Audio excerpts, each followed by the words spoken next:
जय हिंद प्यारे साथियों, welcome to my another video. यह हमारा दूसरा वीडियो होने वाला है।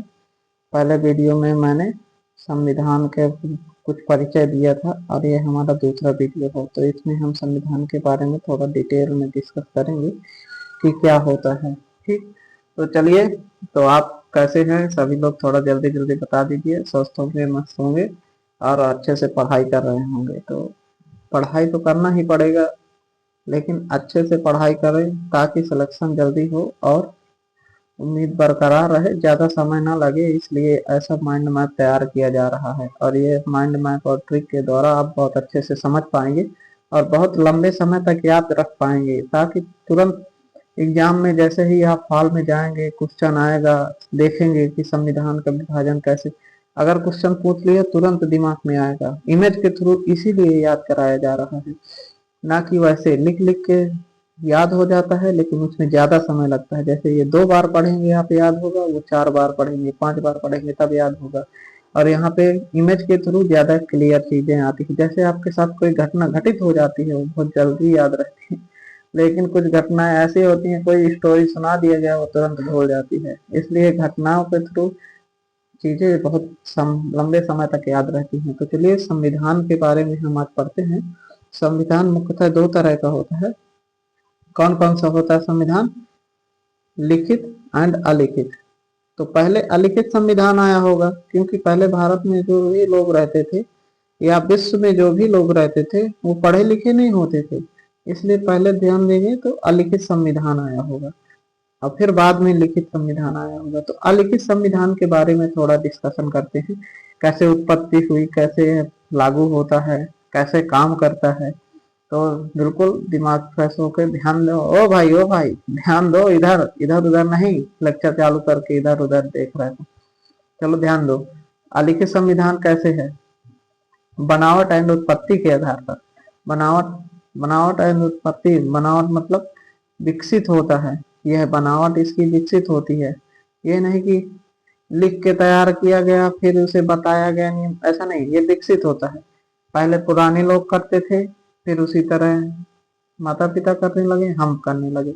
यह कुछ नियम ऐसे होते हैं, जैसे इंडिया में होता है कि बड़ों को आशीर्वाद लेना, पूर्वज से चला आ रहा है। इसी तरह कुछ नियम ऐसे हैं जो पुराने लोग करते थे, फिर उनके पेरेंट्स करने लगे, फिर हम पंच करने लगे। इस तरीके से विकसित होता चला आ रहा है परंपराओं से। तो अलिखित अंश ज्यादा होता है, लिखित अंश नाम मात्र का होता है थोड़ा बहुत। तो ये 2 बातें हैं। अलिखित संविधान कभी कभी ऑप्शन में पूछ लेता है। ठीक, लागू किस तरह होता है और कब होता है, कैसे होता है, कोई निश्चित नहीं होता। कब लागू हो गया, कब से लागू होगा, कुछ निश्चित नहीं होता। बस इसमें यही होता रहता है कि कैसे लोग मतलब बिहेव करते हैं, इसे अपने ऊपर ढाल लेते हैं, जैसे ही वैसे ही लागू हो जाता है। और निश्चित समय नहीं होता इसका कि ये कब तक लागू रहेगा, कैसा लागू रहेगा, यह निश्चित नहीं होता। अनिश्चित समय कभी भी लागू हो सकता है, कभी तक लागू रह सकता है। शासन स्वरूप होता है, इसमें राजा होता है। जो अलिखित संविधान होता है शासन, पुराने समय में आपने देखा ही होगा, हिस्ट्री भी पढ़ी होगी, उसमें शासन का स्वरूप होता था, राजा होता था, उसके मंत्रिमंडल होते थे और वही सब काम धाम करते रहते थे। तो शासन स्वरूप होता था। ब्रिटेन में अभी भी वही लागू है। ब्रिटेन में ऐसा क्यों लागू है? क्योंकि ब्रिटेन में जनसंख्या बहुत कम है और जनसंख्या बहुत कम होने के कारण शासन स्वरूप लागू है। ठीक, शक्ति संतुलन मतलब शक्ति का संतुलन कौन करता है? एक लोग राजा हो गया तो उसका दुरुपयोग न करे, तो उसके लिए विधायिका शक्तिशाली होती है, जो वहां पे नियम बनाती है। विधायिका शक्तिशाली होती है। ये बात बहुत इंपॉर्टेंट है, अक्सर पूछ ली जाती है कि कौन शक्तिशाली होता है, तो ये विधायिका शक्तिशाली होती है। ये बहुत इंपॉर्टेंट है, इसे टिक करिए, तुरंत टिक करिए। विधायिका शक्तिशाली होती है। ठीक, ओके, तुरंत टिक करिए। विधायिका शक्तिशाली में यहाँ पे विधायिका है और वहाँ पे विधायिका शक्तिशाली होगी। ये यहाँ पे ध्यान दीजिए।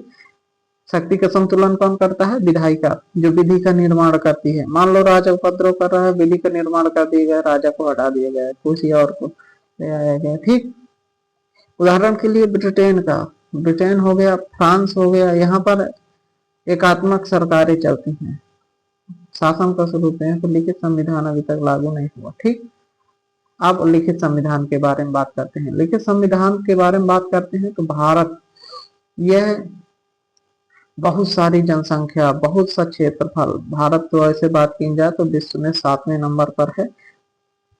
किस मामले में? क्षेत्रफल के मामले में। ठीक, क्षेत्रफल के मामले में, क्षेत्रफल के मामले में भारत विश्व में कौन से स्थान पर है? 7वें स्थान पर है, क्षेत्रफल के बारे में बात की जाए। ठीक, और जनसंख्या में, जनसंख्या में दूसरे स्थान पर। क्या पता अब इस समय जनगणना हो जाए तो पहले स्थान पर भी आ सकता है। ठीक, और 7वें स्थान पर किसमें है? क्षेत्रफल के बारे में। तो यहाँ पर जगह कम, जनसंख्या ज्यादा है। बिल्कुल क्लियर रखेंगे। लिखित संविधान की चलो बनावट देखते हैं। सभी लोग ध्यान दें, इधर उधर न भटके, देख लो, एक बार सीख लो ताकि बार बार इधर उधर न सीखना पड़े। बनावट कैसे होती है? निर्मित होता है, लिखा जाता है। अब देखो कैसे निर्मित होता है, बुक पेन में लिखा जाता है, ये यहाँ पे ध्यान दो। ठीक, लिखा जाता है, निर्मित होता है। लिखित अंश ज्यादा होता है, अलिखित अंश बिल्कुल नाम मात्र का होता है। कुछ ही बातें होती हैं जो अलिखित होती हैं, नहीं हर एक बात लिखी जाती है लिखित संविधान में। लागू कैसे होता है? निश्चित तारीख की जाती है। जैसे भारत में लागू करने के लिए 26 जनवरी 1950 रखी गई थी। ठीक, तो लागू करने के लिए एक तारीख निश्चित की जाती है। ठीक, शासन का स्वरूप कैसा होता है? एकात्मक होता है, संघात्मक होता है, अर्ध संघात्मक होता है। एकात्मक, संघात्मक, संघात्मक में द्वैध शासन प्रणाली, दोनों को बराबर अधिकार होते हैं। एकात्मक में एक को अधिकार होता है, राजा वाली प्रणाली होती है। यहाँ पे ध्यान देंगे, अलिखित संविधान में जो एकात्मक लागू होता है। ठीक, राजा ही निर्णय करेगा। लेकिन राज्य एंड केंद्र संघात्मक में अलग अलग दोनों को पावर होती है। लेकिन जो भारत में है वो अर्ध संघात्मक है। राज्य को पावर है, लेकिन कुछ काम पड़ने पर संघ को ज्यादा ताकत दे दीजिए, केंद्र को ज्यादा ताकत दे दी जाती है। इसलिए भारत में अर्ध संघात्मक है। ठीक, भारत में कैसा स्वरूप है? भारत में अर्ध संघात्मक स्वरूप है। भारत में अर्ध संघात्मक स्वरूप है, इस बात का ध्यान दें। भारत में अर्ध संघात्मक स्वरूप है। ठीक, शासन का ये बहुत पूछा जाता है, इसे नोट डाउन करें। तो अब लिखित संविधान में शक्ति संतुलन कैसा होता है? शक्ति संतुलन के लिए न्यायपालिका होती है, जो विधि बनाएगा, फिर उसे कार्यपालिका लागू कराएगा। तो उसका संतुलन करने के लिए न्यायपालिका होती है, उसकी व्याख्या करती है कि संविधान कैसा है, सही है, गलत है। न्यायपालिका उसका व्याख्या करती है, उस पर दंड देती है कौन उसका नहीं मानता है।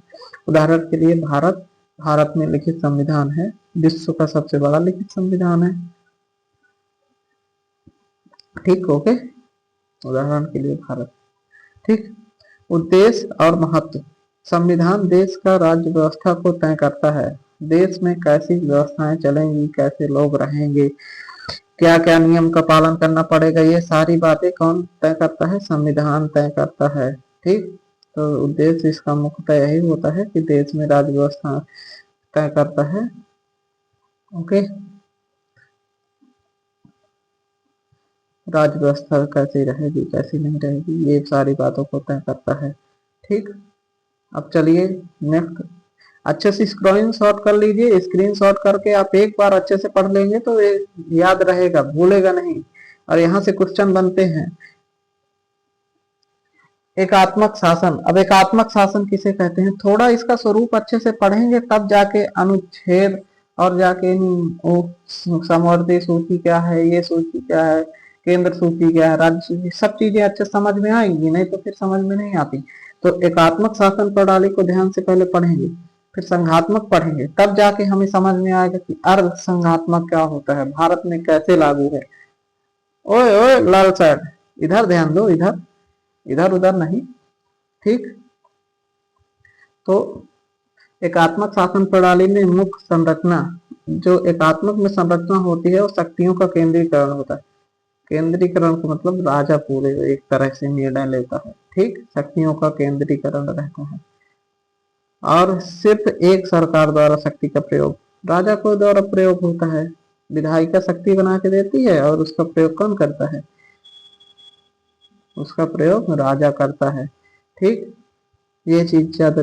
अब एकात्मक सरकार सभी लोगों पर सभी के ध्यान कैसे दे पाती है, जब वहां पर कुछ स्थितियां होती हैं, कुछ विशेषताएं होती हैं, कुछ कारक होते हैं।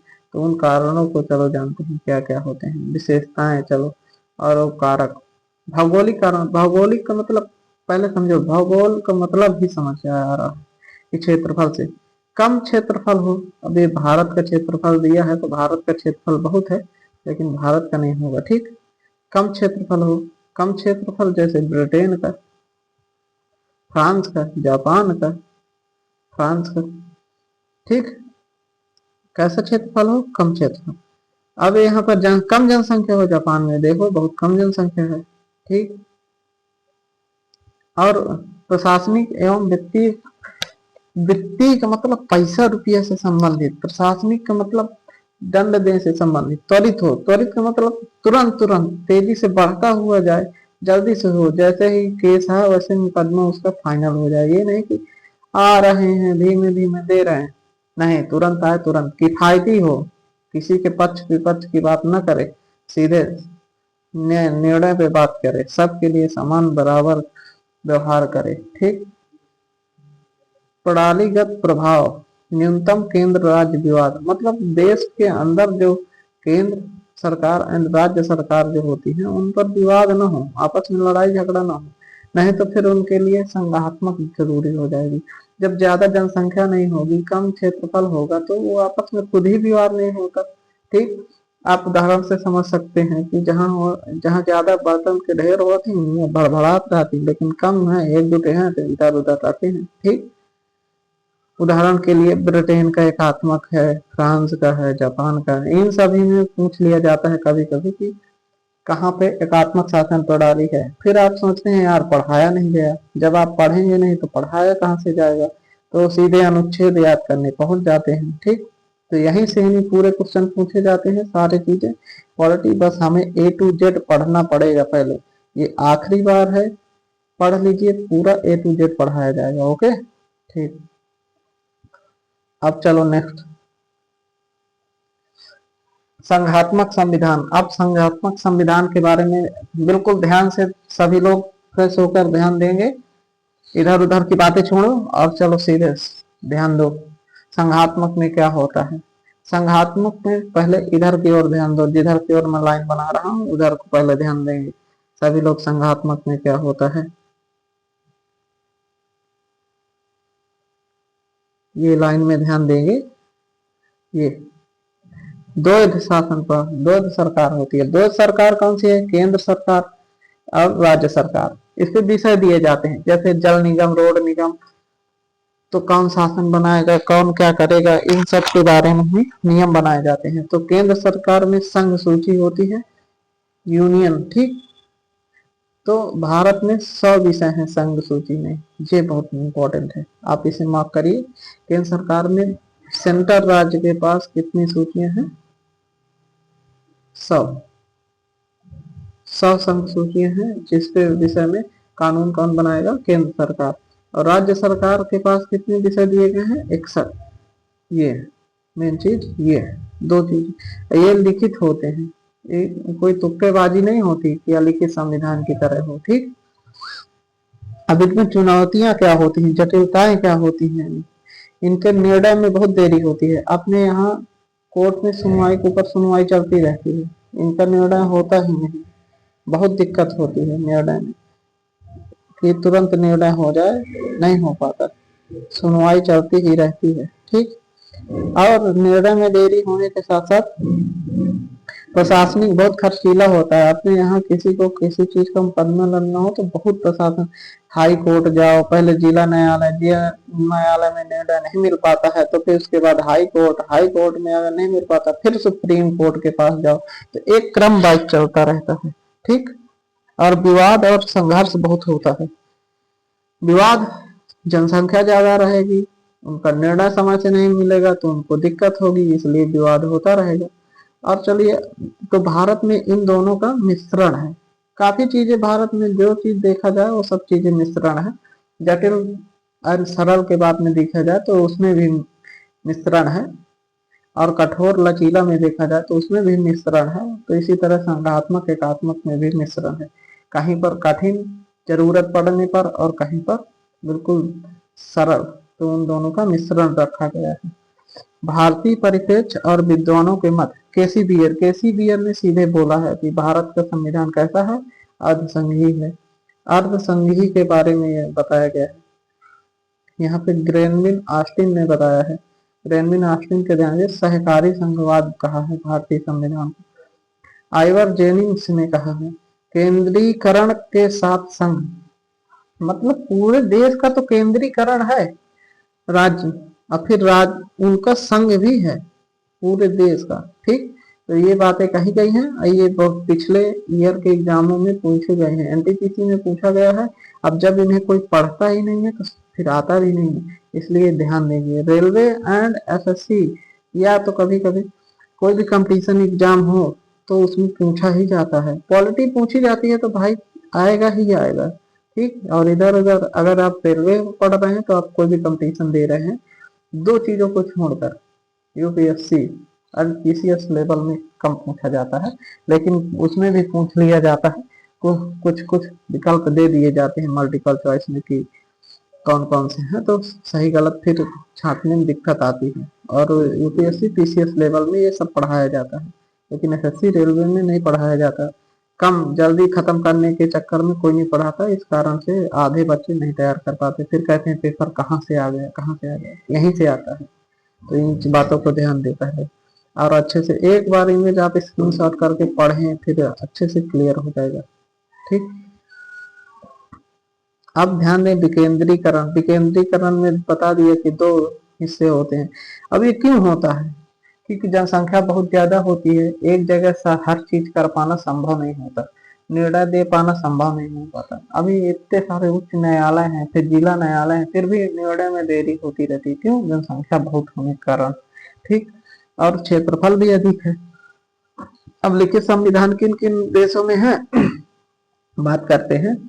पाकिस्तान हो गया, आयरलैंड हो गया, ये सब में लिखित संविधान। भारत है, ऑस्ट्रेलिया, लेकिन भारत का विभाजन, भारत का जो संविधान है वो अर्धसंघीय है। किसको किसको समझ में आया, इस बात की मैं बार बार जिक्र कर रहा हूँ, आगे प्रश्न कराऊंगा तो उसमें दिया होगा, ये पर टिक कर लीजिए पहले। भारत का संविधान कैसा, अर्धसंघीय है, बहुत इंपॉर्टेंट है। ओके, अब आगे बढ़ते हैं। तो संघात्मक संविधान के बारे में समझ में आया होगा, जहाँ शक्तियों का क्या होता है, विकेंद्रीकरण होता है। अब शक्तियों कितना मजबूत बंधी होते हैं।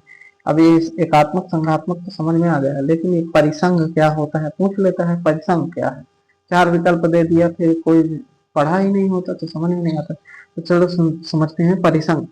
सबसे कमजोर होता है, स्वेच्छा से कोई भी अलग हो सकता है। मान लो ये परिसंघ बनाए हैं, 13 लोग, 13 कॉलोनी पहले परिसंघ बनाई थी यूएसए में, तब परिसंघ बना था, और कोई भी स्टार्टिंग में जाके मिलकर अपने मन से अलग हो सकता है।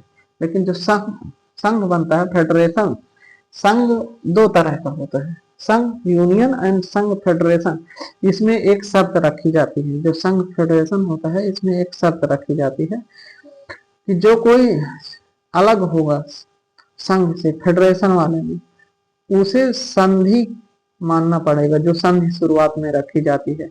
जैसे मान लो ग्रुप बनाया गया, तो ग्रुप में रखा जाएगा कि भाई कोई छोड़ेगा तो इतना भुगतान करेगा, या ये दंड उसे मिलेगा, तो वो संधि तोड़नी पड़ती है, संधि की बात माननी पड़ती है, इतना। लेकिन जो यूनियन होता है वो पूरा तरह से केंद्र पर डिपेंड होता है, बिल्कुल केंद्र पर, सेंट्रल गवर्नमेंट पे डिपेंड होता है। ठीक, कोई भी राज्य, जैसे भारत है, भारत में उत्तर प्रदेश राज्य चाहे तो भारत देश से अलग नहीं हो सकता। क्यों, क्योंकि वह पूरे तरह से केंद्र पर डिपेंड है। जबकि यहाँ पे संघ यूएसए में चाहे तो कोई भी संधि तोड़ के अलग हो सकता है। तो संधि के लिए इतनी कठिन बात रखी दी जाती है कि वो अलग नहीं होना चाहते, लेकिन फिर जब बहुत दिक्कत होती है तो अलग भी होते होंगे। यूएसए को बात करें, यूएसए में सबसे पहले परिसंघ बना था 13 कॉलोनी मिला के। कब बना था, सबसे पहले बना था जब 1777 के पास बना था। 1775, 4 जुलाई 1776 में ब्रिटेन से यूएसए आजाद हुआ था। 1777 में परिसंघ बना, परिसंघ में बहुत जल्दी टूटने लगा था, तो ये 81-89 तक कार्य करता रहा। लेकिन फिर इसके लिए लिखित संविधान लाया गया, और लिखित संविधान कब लाया गया? 1789 में, और इसे परिसंघ का खत्म कर दिया गया। और लिखित संविधान, सबसे पहला लिखित संविधान किसका है? यूएसए का, अमेरिका का। ठीक, ध्यान रखेंगे, ये पूछ लिया जाता है। और रूसी क्रांति 1947 में चलती, 1947 में चली, जिसमें परिसंघ बनाया गया, ये संघ बनाया गया था। और इस संघ को तोड़ने के लिए 1991 के द्वारा जब टूटा था, इतने दिनों तक चला था, क्योंकि इसमें ये तुरंत नहीं टूट सकता। देखो यहाँ पे 10 से 12 साल में टूट गया, लेकिन ये तुरंत नहीं टूटा था। 1947 में बनाया गया, 91 में टूटा, क्योंकि इसमें बहुत सारी शर्तें, एक शर्त रखी जाती है फेडरेशन में अलग होने के लिए, तो उस संधि को फिर जाके टूटते हैं। ठीक, और इसमें पूरी तरह से स्टेट को अधिकार होते हैं। स्टेट को अधिकार किसमें होते हैं? इसमें। ठीक, पूरी तरह से अवशिष्ट शक्तियां स्टेट के पास दे दी जाती हैं। ठीक, लेकिन जो यूनियन होता है उसमें अवशिष्ट शक्तियां केंद्र के पास दे दी जाती हैं। तो संघ दो तरह से होता है, पूरी तरह से ध्यान देंगे। संघ कितनी तरह का होता है? 2 तरह का। ध्यान देंगे, संघ 2 तरह का होता है, फेडरेशन एंड यूनियन। यूनियन में ही कोई अलग नहीं हो सकता केंद्र के बिना मर्जी के, लेकिन फेडरेशन में अलग हो सकते हैं। ठीक, ओके, चलिए नेक्स्ट आगे बढ़ते हैं। तो इस बात पे स्क्रीनशॉट कर लीजिए और अच्छे से पढ़ लीजिएगा, तुरंत समझ आएगा, क्वेश्चन आएंगे तुरंत बनेगा। अब समझते हैं कि सरकार हमारे भारत की कैसे बनी, कहाँ से शुरुआत हुई। मुख्यतः 1857 की जो क्रांति हुई, वहां से नियम आने ज्यादा पेश हुए, लेकिन उससे पहले बहुत कम नियम आए थे, लेकिन बहुत कम। लेकिन जब 1857 की क्रांति विद्रोह हुआ, तब कड़ा शासन होना शुरू हुआ। तो जो 1858 से लेकर 1858 से लेकर और 1947 तक जो शासन चला, उसे क्राउन का शासन कहा जाता है। किसका शासन कहा जाता है? क्राउन का। ये बात, ये क्वेश्चन अक्सर पूछा जाता है, क्राउन का शासन किसे कहा जाता है?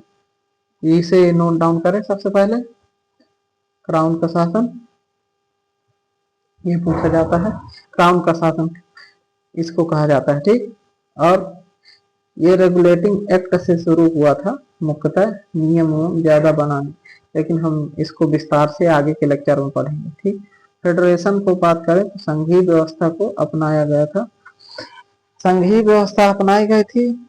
और संघीय व्यवस्था कनाडियन मॉडल होता है, लेकिन जो इंडिया में लागू हुआ था संघीय, वो यूनियन था। कैसा था? यूनियन। ठीक, यूनियन था।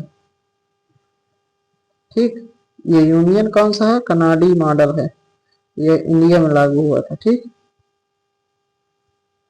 ये यूनियन आप लिख लीजिए। यूनियन इंडिया में कैसा लागू हुआ? यूनियन संघीय व्यवस्था कनाडी मॉडल लागू हुआ था। ठीक, और ये फेडरेशन नहीं लागू हुआ था। फेडरेशन का समय कब लागू हुआ था? ये 1947 से 1965 तक लागू हुआ था, जब रियासतें चलती थी भारत में, तब फेडरेशन सिस्टम लागू हुआ था। ये तब की बात कर रहा है, 1947 में। लेकिन जैसे ही 26 जनवरी 1950 हुआ, वैसे ही लागू कर दिया गया। 26 जनवरी 1950 को लागू कर दिया गया था यूनियन वाली व्यवस्था, और उससे पहले फेडरेशन सिस्टम लागू था भारत में। ये इतना याद करिए भाई, ये बहुत इंपॉर्टेंट है। ओके, तो मजबूती के क्रम में बढ़ता जाए तो पूछ लिया जाता है। अभी यूपीपीसीएस पे एक बार पूछा गया था कि सबसे मजबूत कौन सा है, तो जब पढ़े नहीं होंगे तो समझ में कैसे आएगा सबसे मजबूत? फिर कहेंगे यार पीसीएस की बहुत टफ है। टफ कैसे है? जब हम पढ़ा ही नहीं है तो टफ तो है ही। यूनियन में सबसे मजबूत है, फिर फेडरेशन, फिर कॉन्फेडरेशन। ठीक, तो ये मजबूती का क्रम है। सबसे मजबूत यूनियन, यूनियन जो भारत में लागू हुआ है, भारत में है यूनियन। ठीक, और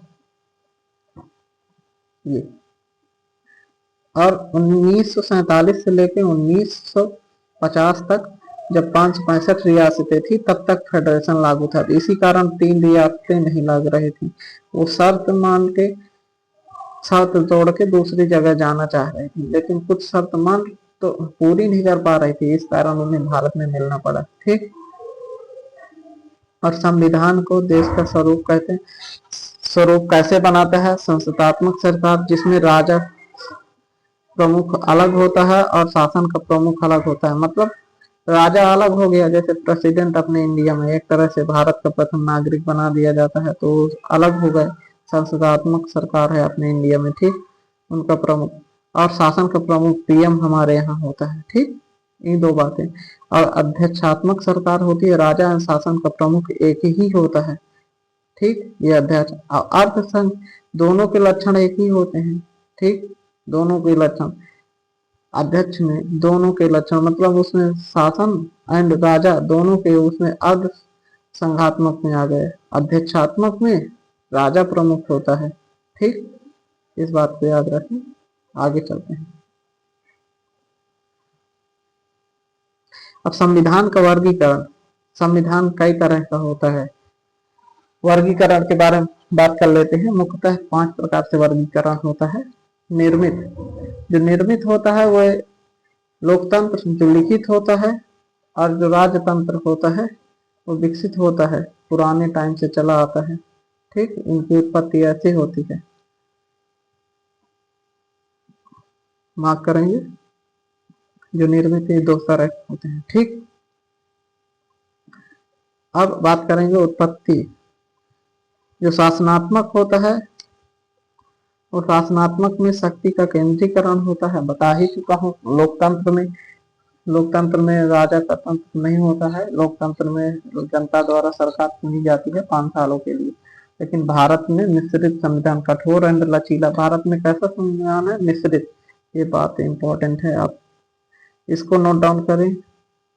इसको, ये भारत में कैसा संविधान है? मिश्रित, ठीक, कठोर लचीला दोनों का मिश्रण है। संशोधन के आधार पे, संशोधन भारत में पूरी तरह बदला नहीं जा सकता, लेकिन उसे परिवर्तित किया जा सकता है। इसे अर्धसंघात्मक कहते हैं, अर्धसंघात्मक कहते हैं, बहुत इंपॉर्टेंट है ये। अर्धसंघात्मक, संघ के आधार पर एकात्मक एंड संघात्मक, संघ के आधार पर एकात्मक एंड संघात्मक। एकात्मक में राज्यों के बीच सत्ता होती है, भारत अर्धसंघात्मक है।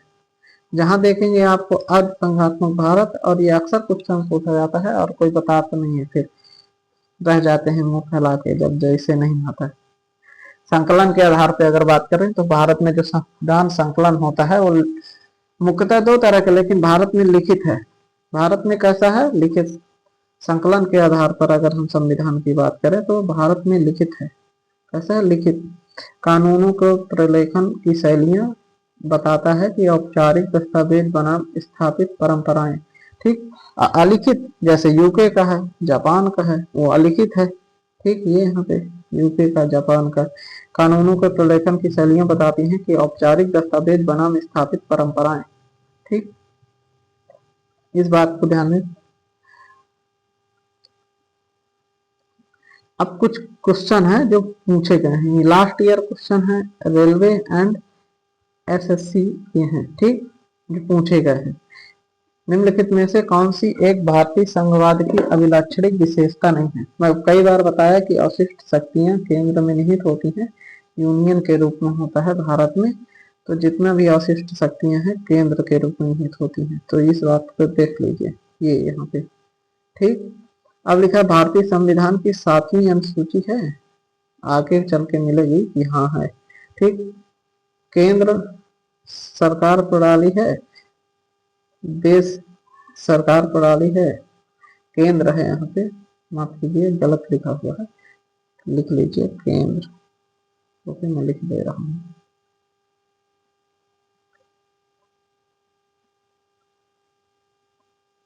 केंद्र सरकार प्रणाली है, ठीक।